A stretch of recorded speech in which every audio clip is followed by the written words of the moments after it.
Hi, and welcome to this presentation on the effect of horse riding as an exercise could have on a person suffering or living with anxiety.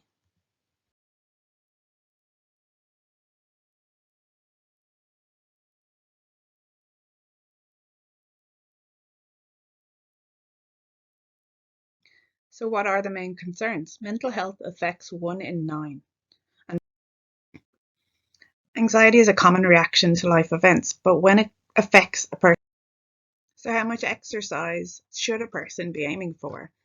The national guidelines for activity, which were issued from the Irish government, recommends that adults should be getting. Do you know what the talk test is? So can you talk but not sing during your activity? Then you know you're on the right level of intensity. Here's an example of some other exercises, and maybe horse riding could be included in these. So what type of exercise is going to be considered moderate and vigorous?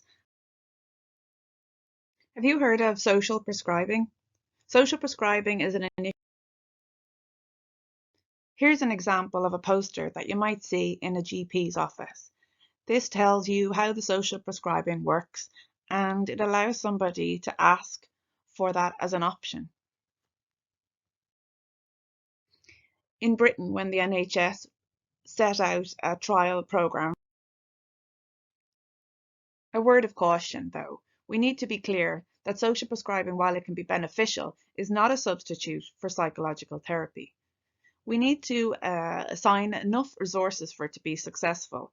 It appears at the moment there is one link worker for 50,000 service users. The other thing that needs to be considered is that their unhappiness and concerns of people are not minimized and just prescribed as exercise as a way of fixing everything. We need to be aware that perhaps people with social anxiety could benefit from being exposed to a social group. But what about general anxiety disorder and other anxiety issues? What if it makes them feel more isolated and increases their levels of anxiousness if they, for example, want to leave the group? We need to be aware that perhaps a licensed mental health practitioner, and in this example case, an equine trained person, could be used as part of the group to address arising mental health issues that come up during the sessions. So let's look properly now at horse riding. If it was recommended as an exercise, what effect could it have on a person's anxiety? So horse riding provides the benefits that are offered in a moderate intensity. Just a small thing in relation to horses. Horses are prey animals. Horses like to be in a herd. There's a hierarchy in that herd. They like to be safe. They have their own personalities. They like to be aware of the environment and any non-verbal signs. It allows them to determine if there's any risks. They also have to be able to get along within a herd. And the size of horses, they could represent the sort of obstacles that people face. Horseback riding, depending on the style and the level of activity, offers. The review paper, as I've stated here, showed that there were positive signs that horse. In this study, participants described experiencing meaning.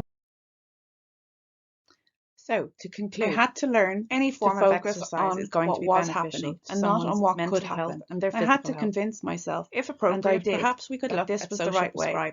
Then recommend horse riding as a complementary therapy for somebody presenting after a fall, the bad feelings can linger. The anxiety more research needs to be done the rider in terms of qualitative data and this look at the effect of horse riding as an exercise on anxiety as